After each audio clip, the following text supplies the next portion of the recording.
എപ്പിസോഡിന്റെ opening സീനില് നമ്മുടെ പൊറൂട്ടോ അവനിപ്പോ ക്ലാസ്സിലേക്ക് ഓടി വരികയാണ്. ഡോറൊക്കെ തല്ലി തുറന്ന് ഇപ്പൊ ഫ്രണ്ട്സിനോട് വിളിച്ചു പറയും, ഫ്രണ്ട്സ് നമുക്ക് എല്ലാവർക്കും ബർഗർ കഴിക്കാൻ പുറത്തേക്ക് പോയാലോ. പക്ഷെ ക്ലാസ്സിൽ നിന്നാണെങ്കിൽ യാതൊരു റെസ്പോൺസും ഉണ്ടാവില്ല.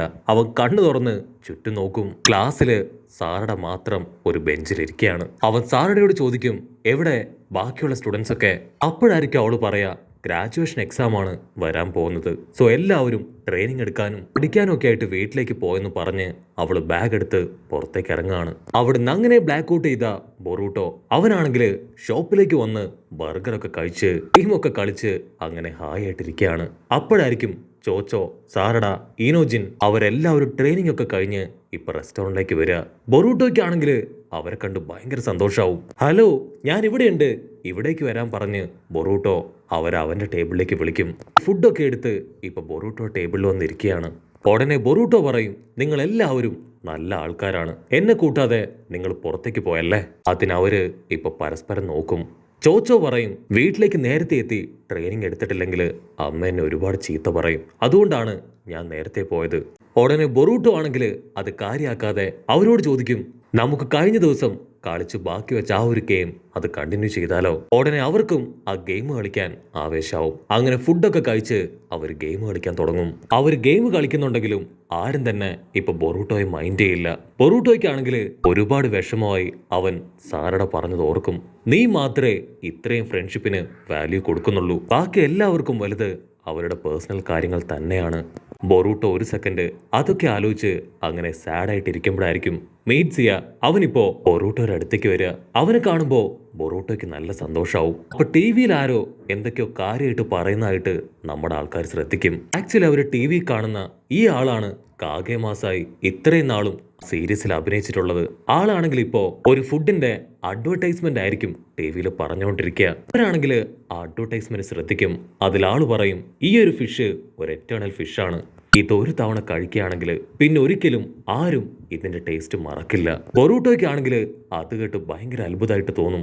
അതിന് മെയ്റ്റ്സിയ പറയും, അതെ, അത് അത്രയും സ്പെഷ്യൽ ആയിട്ടുള്ള ഒരു ഫിഷാണ്, അതൊരിക്കൽ ട്രൈ ചെയ്ത് കഴിഞ്ഞാൽ വീണ്ടും വീണ്ടും നമുക്കത് കഴിക്കാനായിട്ട് തോന്നും. ബൊറൂട്ടോയ്ക്കാണെങ്കിൽ ഭയങ്കരമായിട്ട് ആവേശാവും. അങ്ങനെയാണെങ്കിൽ നമുക്ക് ആ ഫിഷിനെ എങ്ങനെയെങ്കിലും പിടിക്കണം. നമുക്ക് എല്ലാവർക്കും ചേർന്ന് ഒരു ക്യാമ്പിംഗ് ഒക്കെ നടത്തി ആ ഫിഷിനെ ഒക്കെ പിടിച്ച് ചുട്ട് തിന്നാം. ഉടനെ എല്ലാവരും അതിന് ഓക്കെ പറയും. ഡെങ്കി പറയും, എനിക്ക് ആ സ്ഥലം കറക്റ്റായിട്ട് അറിയാം, ആ ഫിഷ് ഉള്ളത് ഒരു പ്രത്യേക ആറ്റിലാണ്, അതിൻ്റെ അടുത്ത് തന്നെ ഞങ്ങൾക്കൊരു സ്ഥലമുണ്ട്, നമുക്ക് എല്ലാവർക്കും അവിടേക്ക് പോയി ക്യാമ്പൊക്കെ ചെയ്ത് ആ ഫിഷിനെ പിടിച്ച് ഫ്രഷ് ആയിട്ട് കഴിക്കാം. അതിനുശേഷം അവരെല്ലാവരും തയ്യാറായി. ഇവാബെ, മെറ്റല്ലി, സാറഡ അങ്ങനെ ഓൾമോസ്റ്റ് ക്ലാസ്മേറ്റ്സിനെ എല്ലാവരും തന്നെ അവരെ ക്യാമ്പിങ്ങിന് വേണ്ടി വിളിക്കുകയാണ്. ബൊറൂട്ടോ ഫുൾ ഹാപ്പിയായി ഇപ്പോ ക്യാമ്പിങ്ങിന് ആവശ്യമായിട്ടുള്ള ഓരോ സാധനങ്ങൾ പർച്ചേസ് ചെയ്യും. ഇവിടെ സാറഡ ആണെങ്കിൽ വീട്ടിൽ പോയി സാക്കുറയോട് പെർമിഷൻ ചോദിക്കും. അതിനമ്മ പറയും. ഉടനെ സാക്കുറ അവള് ക്യാഷ്വലായിട്ട് പറയും, അതിനെന്താ, ഹാപ്പി ആയിട്ട് പോയി അടിച്ചു പൊളിച്ച് തിരികെ വായോ. അതിന് സാറഡ പറയും, എനിക്ക് ആക്ച്വലി വലിയ ഇൻട്രസ്റ്റ് ഒന്നും ഇല്ല പോവാൻ, പക്ഷെ ക്ലാസ്സിലുള്ള ഓൾമോസ്റ്റ് എല്ലാ ഫ്രണ്ട്സും അതിന് പോകുന്നുണ്ട്, അതുകൊണ്ടാണ് ഞാനും പോകാന്ന് കരുതിയത്. ബൊറൂട്ടോ ആണ് ടീം ക്യാപ്റ്റൻ, അതുകൊണ്ട് തന്നെ എനിക്ക് കുറെ അധികം പേടിയുണ്ട്. അത് കേട്ട് സാക്കുറ അവൾ ചിരിക്കും. നിനക്ക് ബൊറൂട്ടോ ആണ് തലവേദനയെങ്കിൽ എന്റെ തലവേദന അത് നറൂട്ടോ ആയിരുന്നു. ഉടനെ സാറട, അമ്മയും ഹൊക്കാഗയും നല്ല ഫ്രണ്ട്സ് ആയിരുന്നല്ലേ. അതിന് സാക്കുറ പറയും, അതെ, അവൻ എനിക്ക് ഹൊക്കാഗയൊന്നും അല്ല, ഇപ്പോഴും അവൻ എൻ്റെ നറൂട്ടോ ആണ്. അക്കാദമി എക്സാം അതിനുശേഷം ഞങ്ങൾ 3 പേരും ഒരു ഫാമിലി പോലെയായിരുന്നു. എല്ലാ കാര്യത്തിനും എപ്പോഴും ഞങ്ങൾ 3 പേരും ഒന്നിച്ചുണ്ടാവും. അവിടുന്ന് അങ്ങനെ കട്ട് ചെയ്ത നമ്മുടെ ആൾക്കാരെല്ലാവരും ക്യാമ്പിംഗ് ചെയ്യാൻ ആ ഒരു സ്ഥലത്തേക്ക് വരികയാണ്.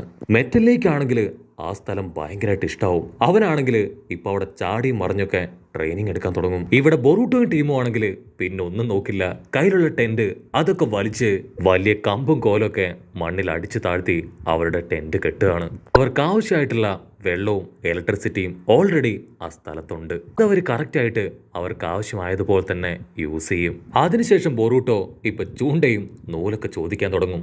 എല്ലാവരും വലിയ വലിയ ചൂണ്ടയും അതിന്റെ സ്റ്റിക്കൊക്കെ ആയിട്ടായിരിക്കും അവിടേക്ക് വന്നിട്ടുണ്ടാവുക. അത് കറക്റ്റായിട്ട് പ്ലേസ് ചെയ്ത് അവർ ഓരോരുത്തരുടെയും ചൂണ്ട വെള്ളത്തിലേക്ക് എറിഞ്ഞ് വെയിറ്റ് ചെയ്തിരിക്കുകയാണ്. ബൊറൂട്ടോ പറയും, ഉറപ്പായിട്ടും എന്റെ ചൂണ്ടക്കണ്ണിൽ തന്നെയായിരിക്കും ആദ്യത്തെ ഫിഷ് അത് കൊത്തി വലിക്കുക.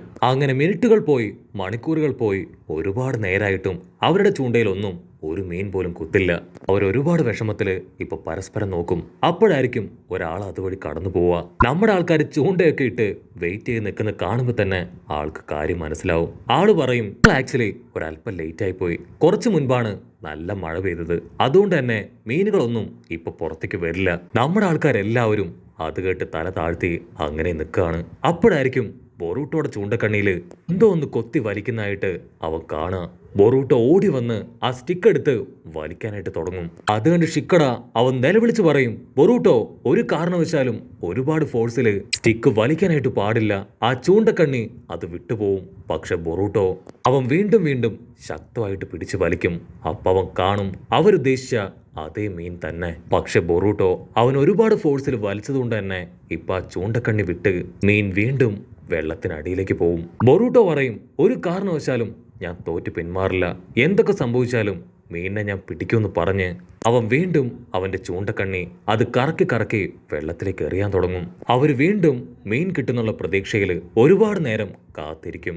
പക്ഷേ പിന്നീട് ഒരുപാട് നേരം വെയിറ്റ് ചെയ്തിട്ടും അവർക്ക് ഒരു കുഞ്ഞു മീനിനെ പോലും കിട്ടില്ല. സാറടയ്ക്കാണെങ്കിൽ ഭയങ്കരമായിട്ട് സങ്കടാവും. അവിടുന്ന് അങ്ങനെ കട്ട് ചെയ്ത ഇപ്പൊ ക്യാമ്പ് ഫയർ ഒക്കെ സെറ്റ് ചെയ്ത് നമ്മുടെ ആൾക്കാര് കയ്യിലുണ്ടായിരുന്ന ഫുഡൊക്കെ റെഡിയാക്കി കഴിക്കുകയാണ്. ഇവാബയാണ് ഇത്തവണ ഫുഡ് ഉണ്ടാക്കിയത്. ചോച്ചോയ്ക്കാണെങ്കിൽ ആ ഫുഡൊക്കെ ഒത്തിരി ഇഷ്ടാവും. എല്ലാവരും സന്തോഷമായിട്ട് ആ ഫുഡൊക്കെ കഴിക്കും. പക്ഷെ ബൊറൂട്ടോ മാത്രം മാറിയിരിക്കുകയാണ്. ഷിക്കട ചോദിക്കും, ബൊറൂട്ടോ എന്തു പറ്റി, എന്താ ഉണ്ടായേ? അതിന് ബൊറൂട്ടോ പറയും, ഒന്നുമില്ല. എന്തൊക്കെ സംഭവിച്ചാലും ആ കാർ ഫിഷിനെ ഞാൻ പിടിച്ചിരിക്കും. ഇതിനെയും കൊണ്ട് ഞാൻ തിരികെ വരുമെന്ന് പറഞ്ഞ് അവൻ വീണ്ടും ഇപ്പൊ നദിയുടെ അടുത്തേക്ക് ഓടും. അവൻ ആ ചൂണ്ട കയ്യിലെടുത്ത് വെള്ളത്തിലേക്ക് ഇടും. എന്നിട്ട് ഫുൾ ഡിറ്റർമിനേഷനിൽ അവിടെ തന്നെ ഇരിക്കുകയാണ്. കുറച്ച് കഴിയുമ്പോൾ ക്ലാസ് റെപ്പും സാറടയും അവർ രണ്ടുപേരും ഇപ്പൊ ബൊറൂട്ടോയുടെ അടുത്തേക്ക് വരും. സാറട അവള് ബൊറൂട്ടോട് പറയും, ഐ എം സോറി, ഞാൻ ഇന്നലെ എന്നോടൊരല്പം മോശമായിട്ട് സംസാരിച്ചു. ആക്ച്വലി ഫ്രണ്ട്ഷിപ്പ് അത് നീ പറഞ്ഞതുപോലെ തന്നെ വലിയൊരു കാര്യം തന്നെയാണ്. ഈ എറ്റേണൽ ഫിഷ് പോലെ തന്നെ ഫ്രണ്ട്ഷിപ്പിനും എറ്റേണൽ പവർ ഉണ്ട്. ഉടനെ ബൊറൂട്ടോ പറയും, നീ ക്ഷമയൊന്നും ചോദിക്കേണ്ട ആവശ്യമില്ല. നീ പറഞ്ഞതിലും കുറെയൊക്കെ സത്യമുണ്ട്. ആ പറഞ്ഞത് നമ്മുടെ സാറടയ്ക്ക് ഇഷ്ടാവില്ല. അങ്ങനെ അവർ രണ്ടുപേരും 150 പറഞ്ഞ് 100 പറഞ്ഞ് പൊരിഞ്ഞ അട്ടിയിടി ബഹളം. ഫൈറ്റൊക്കെ കണ്ട് നമ്മുടെ ക്ലാസ് റെപ്പ് അവൾ നിസ്സഹായയായി അവർ രണ്ടുപേരെ നോക്കി നിൽക്കും. ഫൈറ്റിനൊടുവിൽ ബൊറൂട്ടോ അവനവന്റെ ചൂണ്ടക്കണ്ണിയിലേക്ക് നോക്കും. ഇത്തവണ അവന്റെ ചൂണ്ടയില് ഒരു എറ്റേണൽ കാർക്ക് ഫിഷ് അത് കൊളുത്തി കഴിഞ്ഞു. അതിനെ അവൻ പിടിച്ചു വലിക്കും. അതിന്റെ സൈസ് കണ്ട് അവൻ ഷോക്കാവും. ബൊറൂട്ടോയാണെങ്കിൽ ആ ഫിഷ് വെള്ളത്തിലേക്ക് വലിക്കുകയാണ്. അത് കണ്ട സാറട ഇപ്പൊ ബൊറൂട്ടോയെ പിടിച്ചു വലിക്കും. അടുത്ത സെക്കൻഡ് ക്ലാസ് റെപ്പ് അവൾ അവളുടെ ന്യൂയി പെറ്റിനെ അവിടേക്ക് കൊണ്ടുവരും. ന്യൂയി ആണെങ്കിൽ അതിന്റെ പവർ ആ ചൂണ്ടയ്ക്ക് കൊടുക്കും.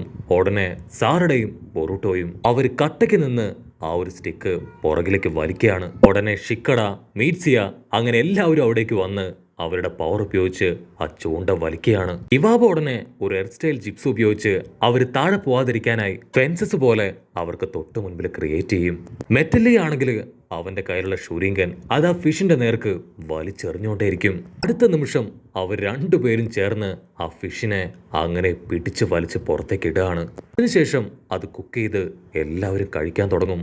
അതിന്റെ ടേസ്റ്റ് ആണെങ്കിൽ പറഞ്ഞറിയിക്കാൻ പോലും അവരെ കൊണ്ടാവില്ല. അവർ ആസ്വദിച്ച് അത് കഴിച്ചുകൊണ്ടേയിരിക്കും. ബൊറൂട്ടോ പറയും, ഇത് ആക്ച്വലി ഒരു ടീം വർക്കിന്റെ ഫലമാണ്. സോ നമ്മളെല്ലാവരും ചേർന്ന് ആദ്യമായിട്ട് കംപ്ലീറ്റ് ചെയ്ത ഒരു കൊച്ചു മിഷൻ അതാണിത്. അതിനുശേഷം അവർ ഫുഡൊക്കെ കഴിച്ച് ഇപ്പോ ആകാശത്തേക്ക് നോക്കി നിൽക്കുകയാണ്. സ്റ്റാർസ് ഒക്കെ കണ്ട് നമ്മുടെ ആൾക്കാരെല്ലാവരും ഡബിൾ ഹാപ്പി ആവും. ഉറപ്പായിട്ടും ഇനിയും നമുക്കെല്ലാവർക്കും ചേർന്ന് ഇവിടേക്ക് വരണമെന്ന് പറഞ്ഞ് അവരാകാശത്തേക്ക് നോക്കി നിൽക്കുന്നതോട് കൂടെ ഈ ഒരു എപ്പിസോഡും അവസാനിക്കുന്നു. എപ്പിസോഡ് ഇഷ്ടപ്പെടുകയാണെങ്കിൽ തീർച്ചയായിട്ടും ലൈക്ക് ചെയ്യാനും കമന്റ് ചെയ്യാനും ഷെയർ ചെയ്യാനും മറക്കല്ലേ. അടുത്തൊരു അടിപൊളി എപ്പിസോഡുമായിട്ട് കാണുന്നവരെ it's me with Mallu episode.